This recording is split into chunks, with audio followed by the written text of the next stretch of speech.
Connor Lew is already earning praise, as he should, and I think it's symbolic for where this Auburn football team actually is.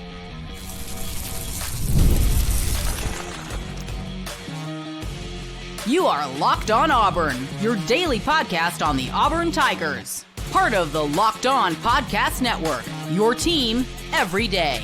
Yes, welcome on into Locked On Auburn, your daily Auburn Tigers podcast. I'm your host, Zac Blackerby, and thank you so much for making Locked On Auburn your first listen every single day. Joining me as he does every Friday, we were dapping it up with the Darrell Dapprich, Montgomery radio legend. We'll talk about Auburn basketball later. They have a very interesting game as they head up to Lexington this weekend. Also an interesting storyline around Deuce Knight, but Connor Lew, Max Chadwick over at Pro Football Focus, he's been ranking the top 10 returning whatever. We talked about him, Darrell, a few weeks ago or a few shows ago where he had, I forget the order. I think it was, he had Cam Coleman and Eric Singleton in the top 10 of his returning receivers. He has Connor Lew, of course, Auburn center, Connor Lew, as the fifth best returning interior offensive lineman. And I just think Connor Lew's return and just him getting the early praise and recognition that he deserves, I think is symbolic, Darrell, about where this roster is, because he was the first class that Hugh Freeze had. He had like a month and a half to get this class together. Connor Lew, Keldrick Falk, Kayan Lee, like these are the guys that they flipped at the last second to kind of salvage that class. These are now the older guys on the roster. And I think guys like Connor Lew are symbolic of where Hugh Freeze has this roster going into 2025.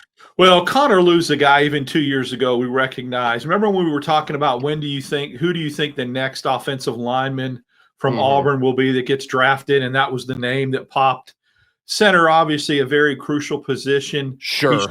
He played so well his freshman year. I think he got inserted like halfway through the year, and then Auburn's running game started like really taking off. Yeah, they brought in a transfer, Avery Jones from Illinois, and he got hurt in Carolina or something. Yeah, I don't remember.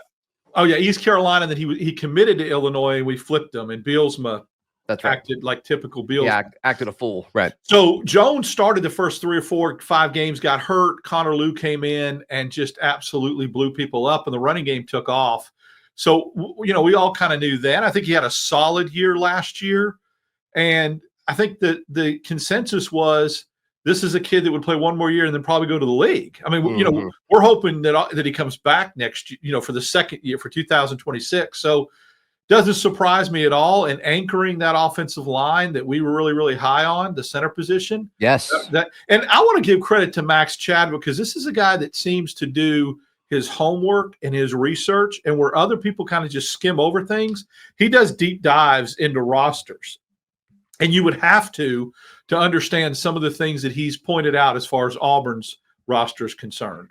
Yeah, and I mean, he does lean on PFF rankings a lot, which he works for PFF, so he should believe in their rankings. And I don't think PFF is perfect, but I do like how they evaluate trench play.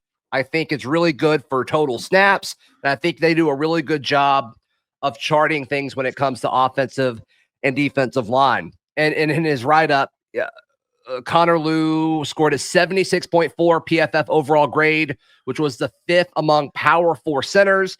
It was one of only 6 who earned top 20 grades as both a pass blocker and a run blocker. Lew surrendered a sack or hit on 0.2% of pass blocking snaps.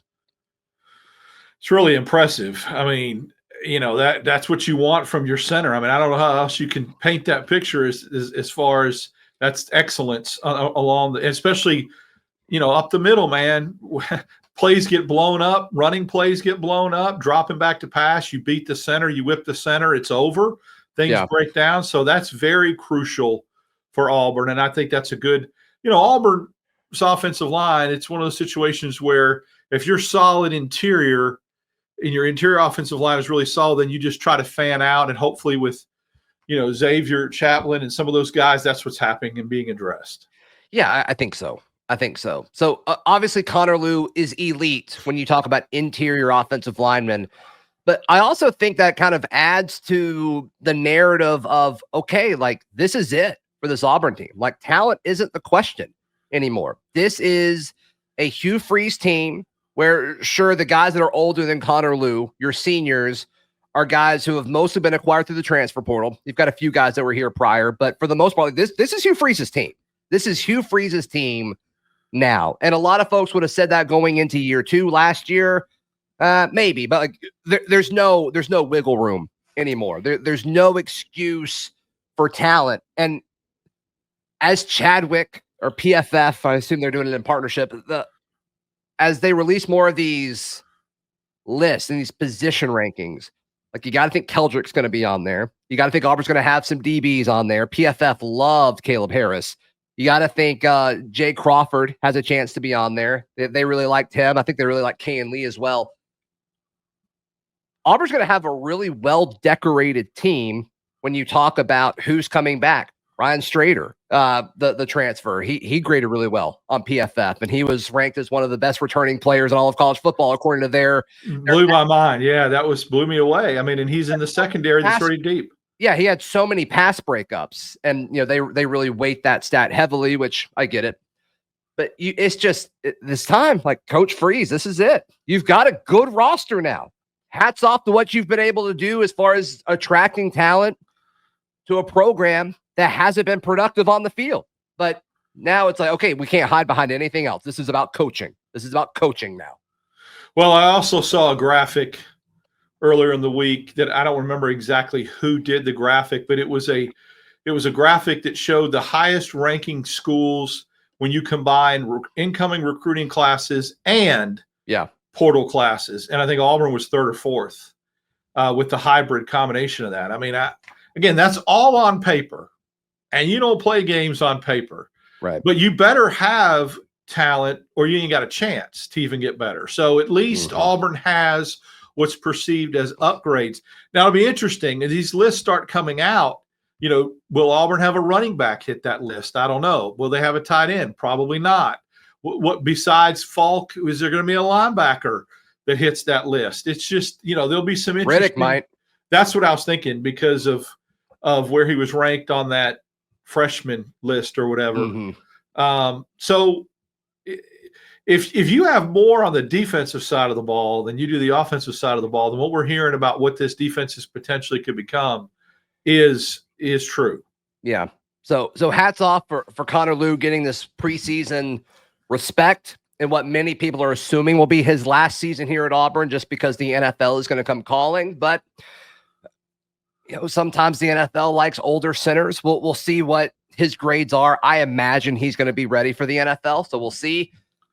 But I think it's symbolic, Darrell. I think it's symbolic of, okay, he was part of this first wave of talent acquisition from Hugh Freeze, and now it's getting praised by national media, because that's what Auburn's done. They've built this roster up. Now it's time to outcoach the other coaches in this SEC with a roster that is better than most of the teams that you will play this season. I think they're better than 9 of the 12 teams that they will play on paper this season. You got to be better on the field. And that's what matters. An interesting story has emerged about Deuce Knight. Am I reading too much into this? You tell me, Darrell. That's next, right here on Locked On Auburn.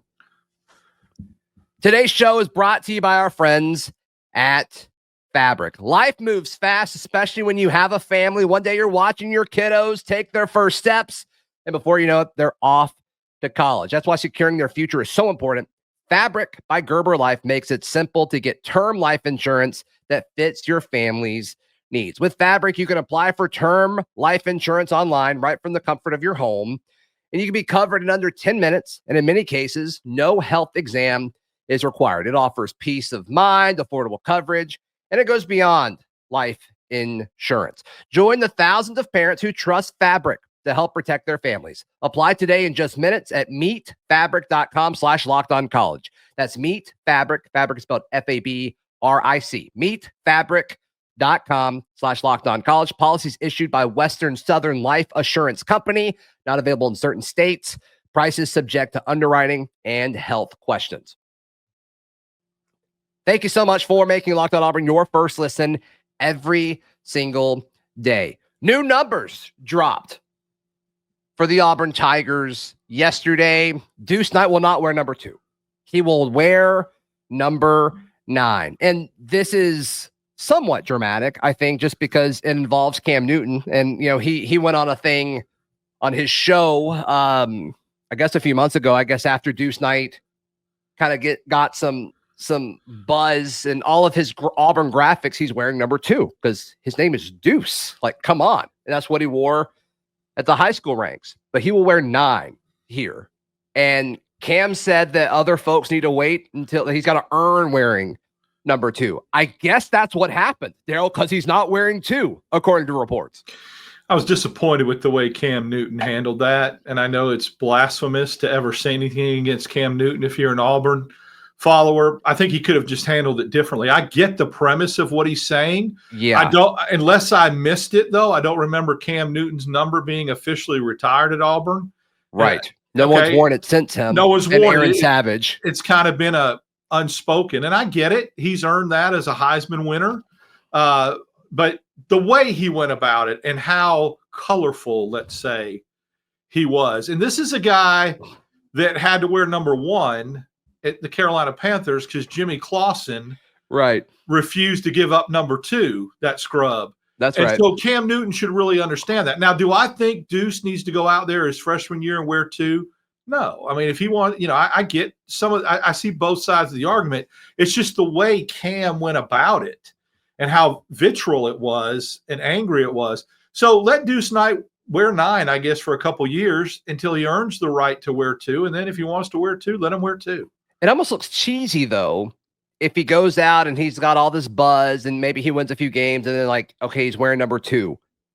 I almost think it draws, like, the wrong kind of energy down that the road. Auburn just needs to get it over with and retire the number. And that takes away. I mean, I was at the Bo Jackson ceremony when they retired his number against Arkansas. Yeah. I know Pat Sullivan's was retired. Just go ahead and retire it. It's been 15 years. Wow. 15 years already. Yeah, just retire the dang thing, and you wouldn't have to worry about this. You won't have that problem.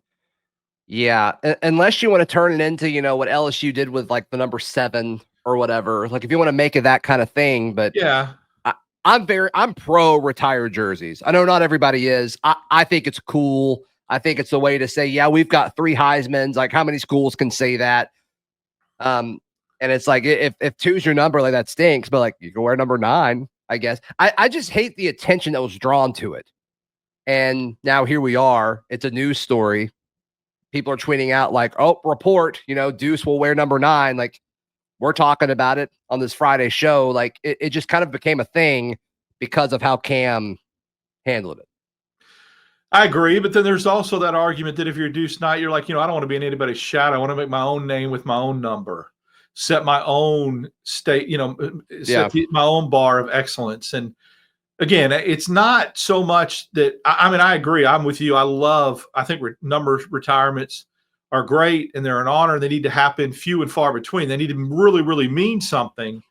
But just do it. Heisman stuff. I mean, just because you win a national championship doesn't necessarily, you have to think there's something. Now, I know we're not talking hoops, but if somebody wins the Wooden Award and Auburn wins a national championship, I don't think anyone needs to wear 4 at Auburn on the basketball court again. I'm just telling you that right now. I'm there with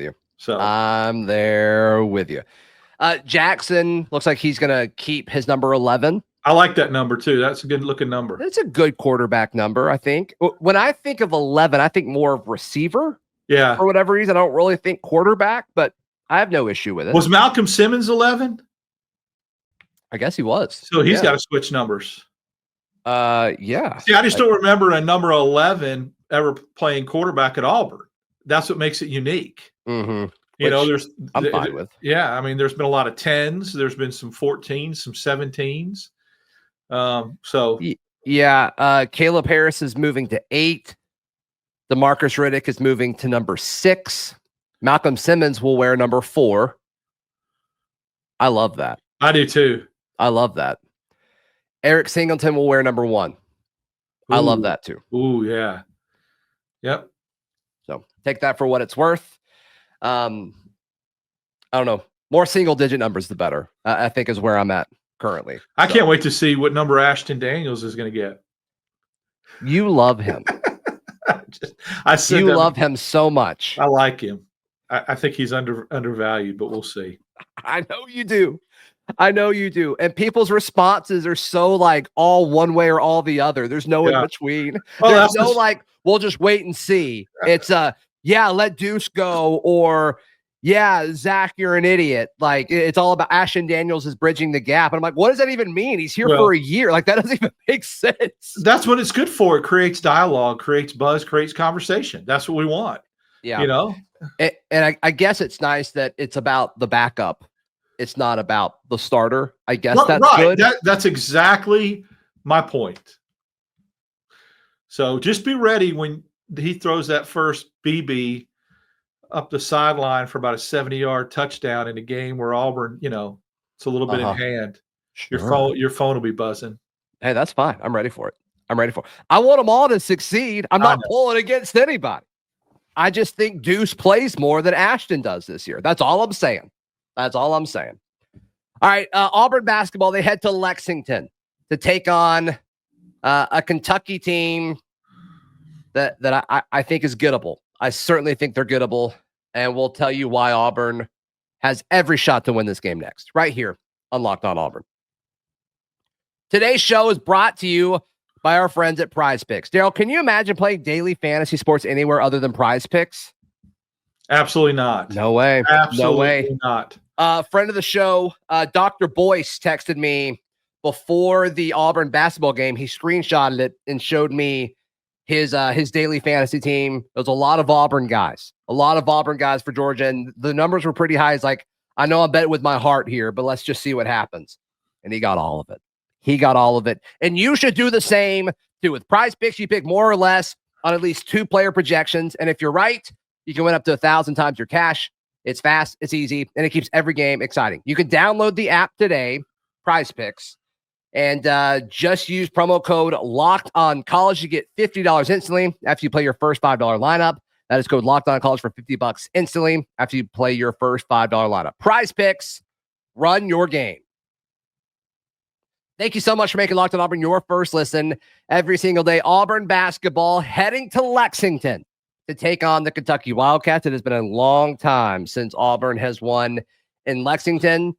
I think they do it. Tomorrow at noon, I think they take down the Kentucky Wildcats.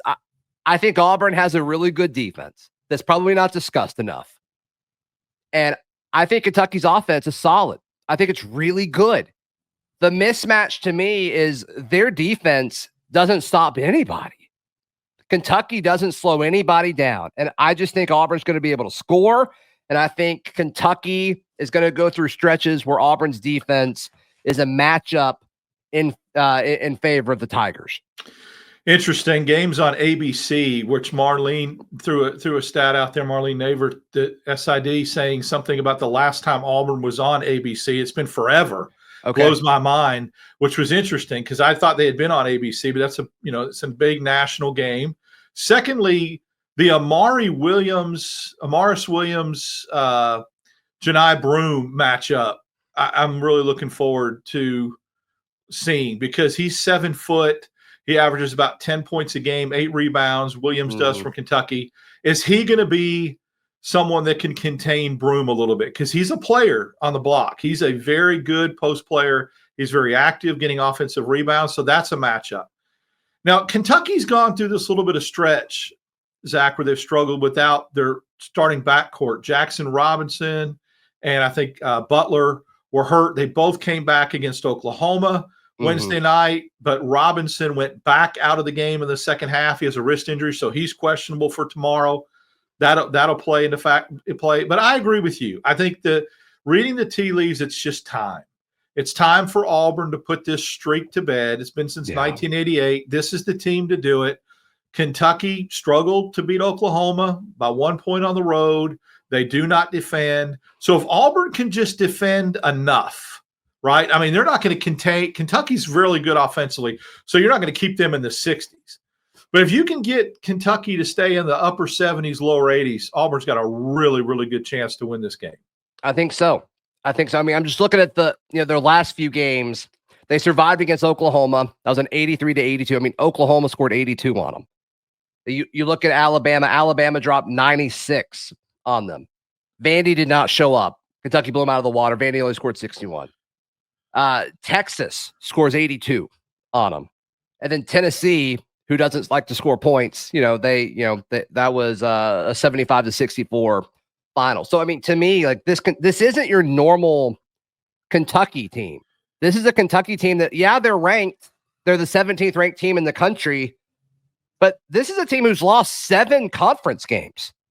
And I don't really know if it feels like this team has lost 7 conference games. But in this year where parity is at an all-time high in the conference outside of Auburn and Alabama, like Kentucky is a byproduct of suffering from this parity of this really, really good league. And Auburn has kind of been above that line where parity has impacted the rest of the standings. And I just think there's a divide. I think there's a divide between these two teams. I agree, but they've been so Jekyll and Hyde, Zach, you don't know which Kentucky team you're going to get, and that's scary. Sure, Are you going to get the Kentucky team that beat Duke or the Kentucky team that swept Tennessee? Mm-hmm. Or that beat Florida, by scoring 107? Yeah. Those 4 wins are really, really good wins. Or you're going to get the Kentucky team that got swept, by Alabama that lost to was it Texas that beat them or somebody beat them? Yeah, early? They lost to Texas. Yeah. Yep. So you just never know, and that's the scary part is the inconsistency. One night they can look like a top 10 team in the country, literally, and the other night they can look like a team that doesn't deserve to be in the tournament. Right. So what's going to happen Saturday is going to be very intriguing. I suppose with Auburn being the number 1 team in the country, Kentucky will be fired up. Their fans will be fired up, but Auburn's fired up too. Auburn didn't take too kindly. I heard Janai Broom last night talking to Bruce Pearl in the arena on the postgame show while me and you were doing our show. And he said, don't think we haven't remembered how they came to our home court last year and how they acted and celebrated when they won.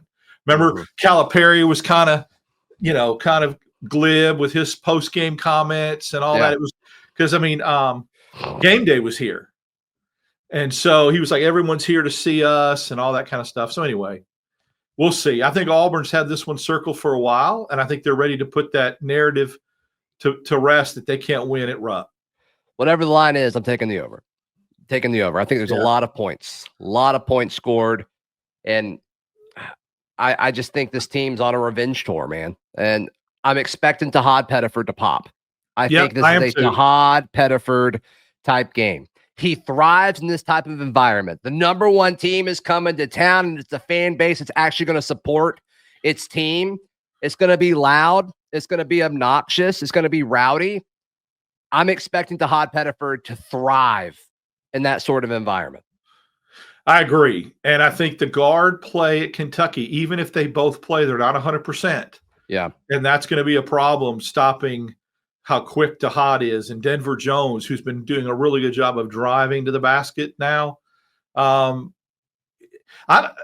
talked about Broom and Williams, but obviously early on in the game, it'll be Cardwell and Williams that will match up. Mm-hmm. 2 big dudes. a 7-footer. And I think does Dylan go at 6'11"? Is that what they have him officially listed as? I think that's right. Yeah. So as long as Dylan can stay out of foul trouble, he can neutralize him a little bit and let Janai eat. You see what I'm saying? Because Williams will be preoccupied with Cardwell. Yeah. That could be interesting. That could be a key strategic move.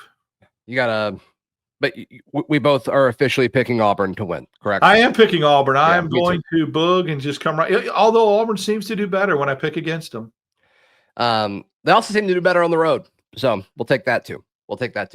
Of course, Darrell and I will go live right after this game. Like we said, noon on ABC. As soon as you're done watching, hop over to the Locked On Auburn YouTube page. We will be live, and we will be booging if they win, and we will be talking about what it means if they lose. Darrell, how can people check out everything you've got going on? Before I say that, I'd be remiss if I wouldn't mention yesterday the announcement of another brutal non-conference slate that Auburn it gets added to its schedule. It holds some significance for me. It's one of those weird things where it's like your worst case scenario. It really is. Where Auburn is announced a home and home with Arizona. That'll be fun. It's the only team you love more than Auburn, correct? No, I love Auburn more than Arizona. And people have been private messaging me, blowing up my phone, texting me, and I've just been responding with the eagle emoji. That's it. Okay. Yeah, Okay. dude. I'm not. Is that an A behind my right shoulder? An Arizona A? No. Well, it is an A, Yeah. but it's not an Arizona. I'm not That's doing true. Locked On Wildcats with you right now. I'm doing Locked On Auburn. So That's I don't. right. It's That's in right. my blood now. I compare it to the ex-girlfriend that you had in high school compared to who you married. See, I don't know if that's a great compare because you still pull for the ex-girlfriend in that scenario. That's a good point. That's a good. I pull for my ex until she battles my wife. I just want her to be successful in life. How about that? No, that's a good one. I'm glad you brought that up. That analogy is going to go away and never be brought up again. I think that's a good call. Yeah, I think you should. I'm sure there's more out there. So how can people check out everything you've got going on? 6410 on X, Darrell Dapp on Instagram, and then I'm with you Wednesdays and Fridays, and of course live. Yeah, please like the video. Please subscribe. And if you're listening on audio, please leave us a 5-star review and subscribe. However you're tuning in, helps the show out a ton. We'll see you next time. This has been Locked On Auburn.